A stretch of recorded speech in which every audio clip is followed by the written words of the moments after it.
दोस्तों compound interest के topic जिसमें पिछले वर्षों में एसएससी सीजीएल, एसएससी सीएचएसएल और सीपीओ में जो प्रश्न पूछे गए थे, आज हम उनको आसानी से सॉल्व करते हैं। आइए देखिए, पहले इसके आधार पर कुछ फॉर्मूलों को देख लेते हैं। जैसे हमको दे रखा है अमाउंट। अमाउंट का मतलब क्या होता है कि चक्रवृद्धि मिश्रण यानी कंपाउंड अमाउंट, यानी कि अमाउंट जो हमारे पास होता है वो प्रिंसिपल में अगर हम चक्रवृद्धि ब्याज को ऐड करके दे दें सामने वाले को तो हमारा अमाउंट बन जाता है। यानी कि मान के चलिए किसी से हमने अगर पैसा कोई उधार लिया है तो उधार लिया गया या दिया गया पैसे में हम ब्याज लगा के उसको वापस दे दें तो वो हमारा अमाउंट होता है।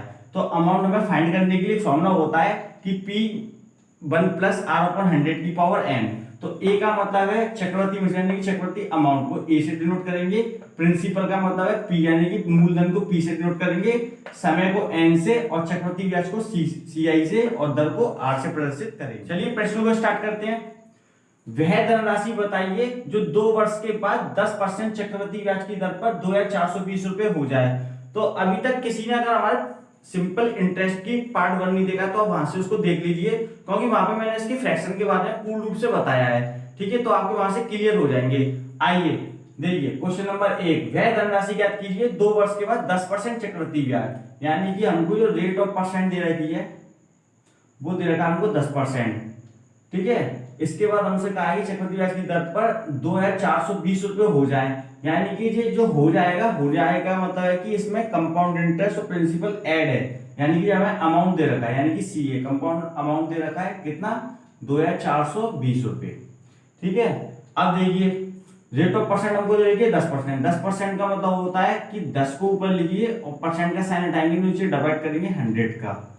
आप इसको इसका डिवाइड देंगे तो ये हो जाएगा 1/10। ठीक है, तो मैं आपको हमेशा जो भी वीडियो पढ़ाई है उसमें मैंने आपको बताया कि नीचे वाली वैल्यू हमेशा हमारा रियल नंबर होगा या इनिशियल वैल्यू होगी या मूल संख्या होगी। तो ये हमेशा हमारा प्रिंसिपल होगा नीचे वाला। ठीक है, यानी कि मूलधन।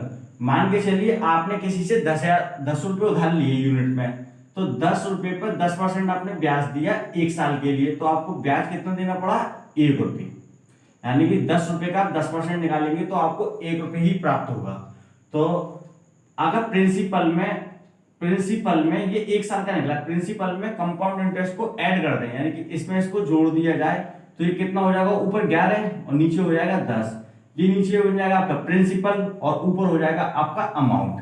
ठीक है, यानी कि 10 रुपए पे आपने क्या करा 1 रुपये ब्याज देके सामने वाले को 11 रुपये वापस दे दिए यूनिट में। ठीक है, तो ये आपका प्रिंसिपल बन गया, ये आपका अमाउंट बन गया। जबकि आपको कितने वर्ष का दिया है 2 वर्ष का है, ये आपका निकला है 1 ईयर का। तो आप इसमें क्या कीजिए 2 की पावर लगा दीजिए दोनों पे।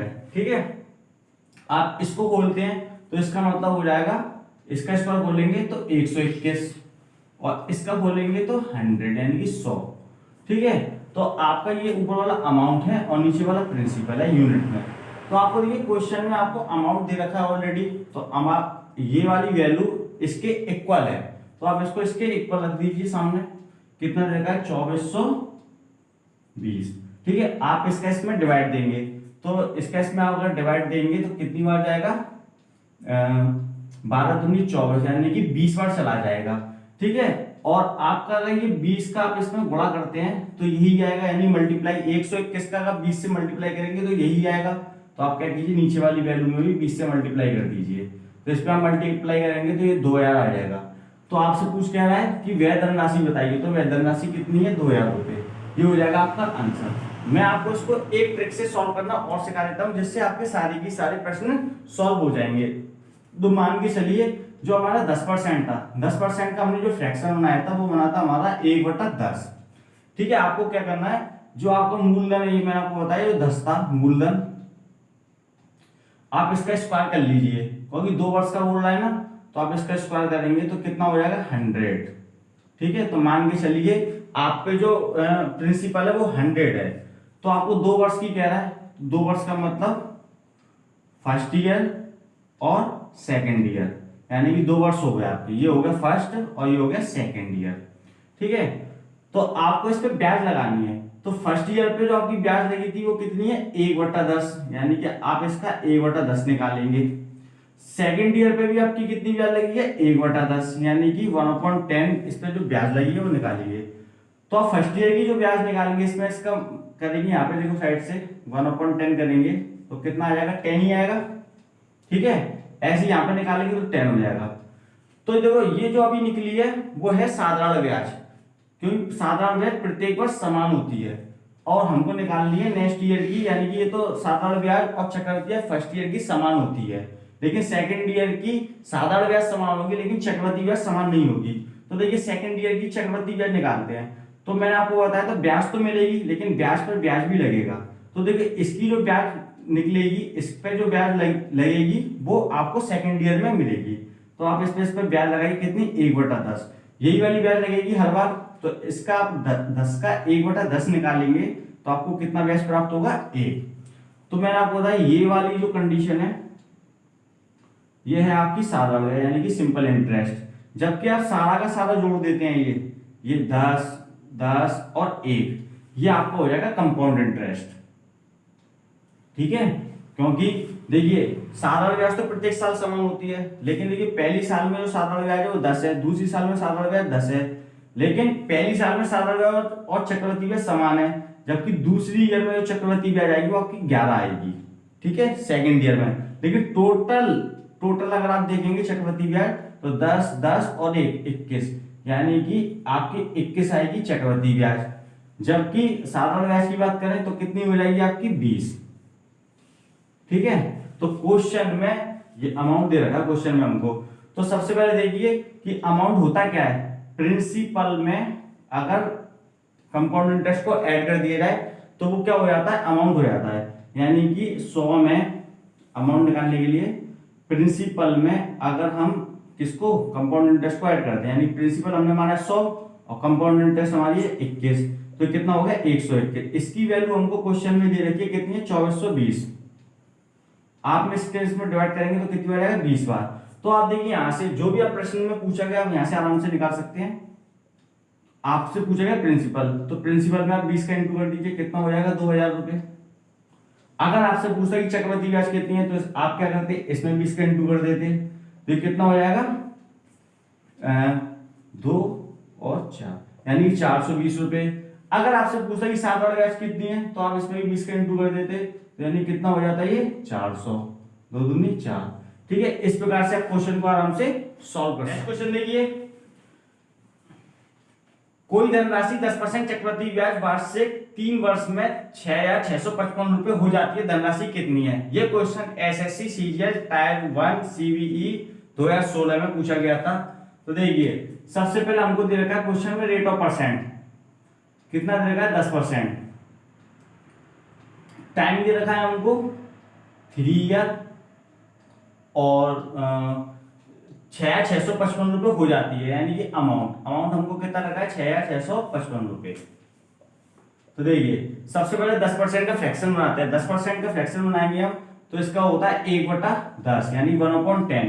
तो नीचे वाली वैल्यू मैंने आपको बताया हमेशा कि प्रिंसिपल होगी, यानी मान के चलिए आपने किसी से 10,000 रुपए लिए, वो 10 रुपए लिए यूनिट में उधार, 10% की दर पर आपने उसको ब्याज कितना दिया, 1 रुपए, यानी कि कंपाउंड इंटरेस्ट आपने दिया उसको 1 रुपए। ये 1 साल का है, जबकि हमसे क्वेश्चन में कहा उसने 3 वर्ष का निकालना है। तो 1 साल में 10 रुपए उधार लिए, यानी कि 10 रुपए पर ब्याज आपने 1 रुपए जोड़ के उसको दे दी, तो यानी कितना रुपए दे दिया आपने उसको, 11 रुपए। नीचे कितना है आपका, 10। ये होगा आपका प्रिंसिपल, ऊपर हो गया आपका अमाउंट। ठीक है, अब आपको ना 3 वर्ष का देना है, तो 3 का इस पर क्या कीजिए, 3 पावर लगा लीजिए। ठीक है, आप इसको बोलेंगे अमाउंट को, यानी 11 का क्यूब होता है 1331, जबकि हम 10 का बोलेंगे यानी कि प्रिंसिपल का, तो ये तो अमाउंट हो गया। इसका बोलेंगे तो कितना हो गया, 10 मल्टीप्लाई 10 यानी कि 1000 हो गया आपका। ये हो गया आपका प्रिंसिपल। क्वेश्चन में आपको अमाउंट फाइंड है तो इसके सामने अमाउंट रख दीजिए सीधे। कितना दे रखा है आपको, 6655। आप इसमें इसका डिवाइड देंगे तो 1331 को आप इसमें मल्टीप्लाई डिवाइड देंगे तो 5 बार चला जाएगा आपका। देखिए 1331 में 5 का मल्टीप्लाई करके देख लीजिए, 5 5 3 15, 5 5 3 15 16, 6 5 और 5 6, यानी 6655 हो जाएगा। तो आप क्या कीजिए, इसका इसमें मल्टीप्लाई करेंगे तो 6655 आ जाएगा। तो वही मल्टीप्लाई आपको नीचे करना पड़ेगा, यानी कि इसमें भी आप क्या कीजिए, 5 का मल्टीप्लाई कर दीजिए, इसमें इसका मल्टीप्लाई करेंगे तो 5000, यानी प्रिंसिपल आपका कितना हो जाएगा, 5000। ऑप्शन नंबर ए आपका सही है। मैं आपको दूसरी ट्रिक से बता देता हूं, क्योंकि आगे चलकर आप जो सवाल करेंगे तो आपको प्रॉब्लम नहीं हो उसको करने में। तो मैंने आपको बताया भी है कि पी आपका कितना है 10 है। अब की बार आपको स्क्वायर नहीं क्यू दे रखा है तो उसका स्क्वायर करेंगे आप तो प्रिंसिपल आपका 1000 हो जाएगा, सॉरी क्यू करेंगे तो आपका कितना हो जाएगा 1000 हो जाएगा। ठीक है प्रिंसिपल। तो अब की बार जो किस्त है वो 3 है, कितनी है 1 2 और 3, यानी कि फर्स्ट हो गई, सेकंड और थर्ड। अब देखिए हर साल 1/10 ब्याज लगाए तो पहले 1/10 लगाइए इस पे, और इस पे भी 1/10 और इस पे भी 1/10 ब्याज लगाइए। इसका 1/10 निकालेंगे तो 100 हो जाएगा, इसका 1/10 निकालेंगे तो 100 और इसका निकालेंगे तो 100। मैंने आपको बताया था कि साधारण ब्याज प्रत्येक साल की समान होती है, यानी कि प्रत्येक साल की साधारण ब्याज तो समान होती है, एक साधारण ब्याज निकल जाएगी। अब चक्रवृद्धि ब्याज निकालेंगे तो ये पहली साल की जो चक्रवृद्धि ब्याज मिलेगी वो सेकंड ईयर पे मिलेगी। तो आपको क्या करना पड़ेगा, इसका 1/10 निकालिए, इसका 1/10 निकालेंगे तो कितना आ जाएगा आपका 10। ठीक है, तो पहली साल की जो ब्याज पर ब्याज लगी वो 10, यानी चक्रवृद्धि ब्याज यहां लग गई 10 मिल गई। अब सेकंड ईयर की थर्ड ईयर पे मिलेगी, यानी कि ये वाली ब्याज ये वाली जो ब्याज थी वो ये लग गई सेकंड ईयर की, इस पे यहां पे मिल गई। अब थर्ड ईयर वाली ब्याज इस पे यहां लगेगी 1/10, तो इस पे निकालेंगे तो आपको कितना हो जाएगा 10। अब देखिए जो सेकंड ईयर पे है, यानी कि सेकंड ईयर ये थर्ड ईयर वाली ब्याज इस पे भी लगेगी, तो इस पे भी लगाइए, कितनी हो जाएगी 1/10। अब ये वाली ब्याज लगेगी इस पे 1/10, तो इससे कितना हो जाएगा 1। तो देखिए इस पे जो सेकंड ईयर पे ब्याज लगी वो थर्ड ईयर पे मिल गई, फर्स्ट ईयर पे जो ब्याज लगी थी वो सेकंड ईयर में मिली, और सेकंड ईयर में जो ब्याज निकली वो थर्ड ईयर वाली लगाई तो ये निकल आई। अब फर्स्ट ईयर पे सीधे थर्ड ईयर की ब्याज और लगेगी ये, तो आप इस पे 1/10 निकालेंगे, यानी इसका तो कितना हो जाएगा ये 10। तो देखिए ये आपका साधारण ब्याज हो गया, यानी सिंपल इंटरेस्ट, और ये सारा की सारा आपका ये भी जोड़ के ये क्या हो गया आपका कंपाउंड इंटरेस्ट। तो देखिए कंपाउंड इंटरेस्ट आपका कितना हो गया, सिंपल इंटरेस्ट तो आपका 100 200 300 हो गया सीधे, जबकि आपका कंपाउंड इंटरेस्ट कितना हो जाएगा 100 200 300 और 10 20 30 और 1 31, यानी कि 331, ये आपका कंपाउंड इंटरेस्ट हो जाएगा। क्वेश्चन में हमको क्या फाइंड दे रखा है कि अमाउंट फाइंड कर रखा है, तो देखिए प्रिंसिपल में अगर सीआई को जोड़ दिया जाए तो क्या निकल जाता है, अमाउंट निकल जाता है। तो देखिए ए बराबर क्या होता है पी प्लस सी आई, तो पी कितना दे रखा है 1000 प्लस सी आई हमारा आ गया 331, तो आप इसको ऐड करेंगे तो 1331 हो जाएगा।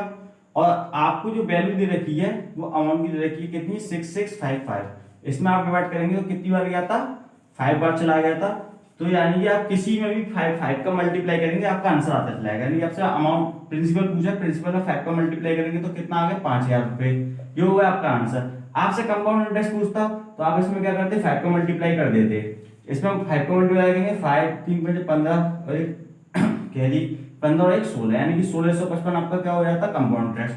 अगर आपसे सिंपल इंटरेस्ट पूछता तो आप इसमें 5 का मल्टीप्लाई कर देते, 3 5 15, यानी 1500 रुपया हो जाता आपका सिंपल इंटरेस्ट। नेक्स्ट क्वेश्चन देखिए, 3 वर्षों में 20% प्रति वार्षिक की दर से 12,500 रुपए पर वार्षिक रूप से संयोजित चक्रवृद्धि ब्याज से मिलने वाली राशि क्या है।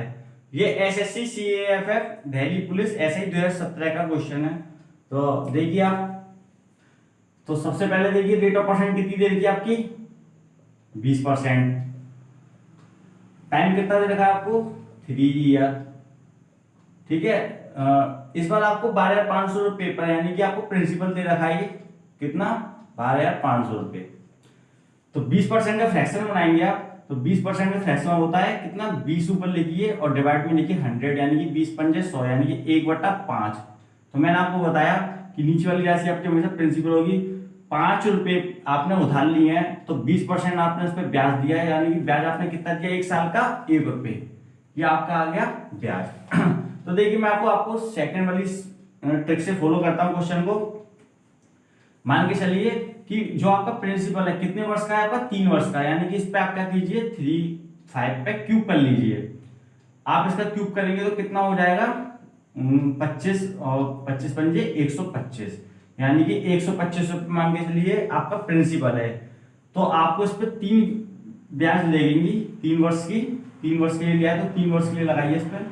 तो सबसे पहले देखिए कि सबसे पहली ब्याज जो इस पर लगेगी वो लगेगी 1/5, यानी कि 1/5 निकालिए इसका, 125 का 1/5 निकालेंगे तो कितना आ जाएगा 25।